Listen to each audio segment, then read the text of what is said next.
দুই দিনের অকশনের শেষে কেমন হলো কেকেআরের পুরো দল। মোট 21 জন প্লেয়ারকে কিনলো কেকেআর। 120 কোটি টাকার মধ্যে সমস্ত টাকাই প্রায় খরচা করে দিয়েছিল কেকেআরের দল। মাত্র 5 লক্ষ টাকা বাকি ছিল কেকেআরের পার্সে। No Shreyas Iyer, no Nitish Rana, no Mitchell Starc, no Phil Salt, এদেরকে বাদ দিয়েই কেকেআর দল তৈরি করলো। কেমন হলো কেকেআর দল? কেকেআর এর ফুল স্কোয়াডে কোন কোন প্লেয়ার রয়েছেন?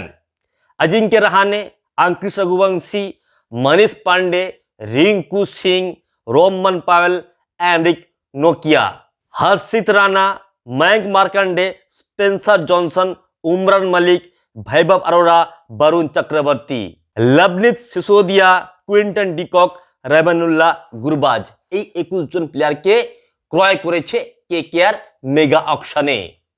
যখন যে সমস্ত প্লেয়াররা আনসোল্ড রয়ে গেছিল তাদের মধ্য থেকে যখন প্লেয়ার কেনা হচ্ছিল, তখন না কিনেছে দেবদূত পাটিকালকে, না কিনেছে পৃথ্বী শকে, না কিনেছে ময়ঙ্ক আগরওয়ালকে, না কিনেছে সরফরাজ খানকে। কাকে কিনছে? অকেজো বুড়ো অজিঙ্ক্য রাহানেকে। ভাবা যায়? ভাবা যায়? এনরিক নোকিয়াকে কিনেছিল প্রথম দিনে। এই এনরিক নোকিয়া কিভাবে আবুধাবি টি10 লিগে বল করছে সকলে আমরা দেখেছি, এবং একে ব্যাটসম্যানরা মেরে মেরে ছাল চামড়া তুলে নিচ্ছে। এনরিক নোকিয়া থেকে বহু গুণে ভালো বলার এই স্পেন্সার জনসন, যাকে খুব কম টাকায় পেয়ে গেছে কেকেআর। এবং এই এনরিক নোকিয়া থেকে বহু গুণে ভালো বলার ছিল ফজল ফারুকি এবং বাংলাদেশের মুস্তাফিজুর রহমান। মোহাম্মদ সিরাজকে 12 কোটি 25 লক্ষ টাকায় কিনেছে গুজরাট টাইটান্স। মোহাম্মদ শামিকে মাত্র 10 কোটি টাকা কিনেছে সানরাইজার্স হায়দ্রাবাদ।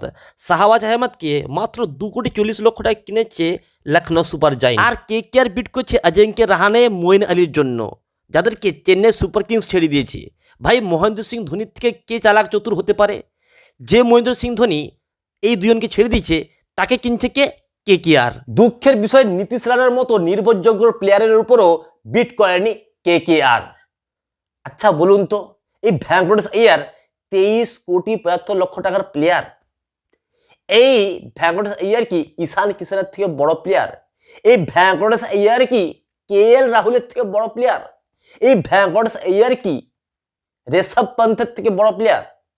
এই ভেঙ্কটেশ আইয়ার কি শ্রেয়স আইয়ারের থেকে বড় প্লেয়ার? মানে ভাবা যায়? ভেঙ্কটেশ আইয়ারের জন্য 23 কোটি 75 লক্ষ টাকা খরচা করলো কেকেআর, যেখানে মাত্র 14 কোটি টাকা পাওয়া যেত কেএল রাহুল, যেখানে মাত্র 11 কোটি 75 লক্ষ টাকা পাওয়া যেত ঈশান কিষান। ওদেরকে না কিনে কাকে কিনে রেখেছে, কাকে ধরে রেখেছে? ভেঙ্কটেশ আইয়ারের মতো একজন অপদার্থ প্লেয়ারকে। এই ভেঙ্কটেশ আইয়ারের যোগ্যতা 6 থেকে 8 কোটি টাকা পর্যন্ত।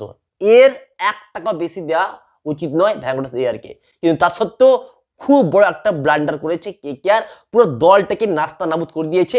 এই দলের পক্ষে আগামী 2025-এর আইপিএলে জেতা পুরোপুরি অসম্ভব। এই দল 9 নম্বরে অথবা 10 নম্বরে শেষ করবে, লিখে রাখুন।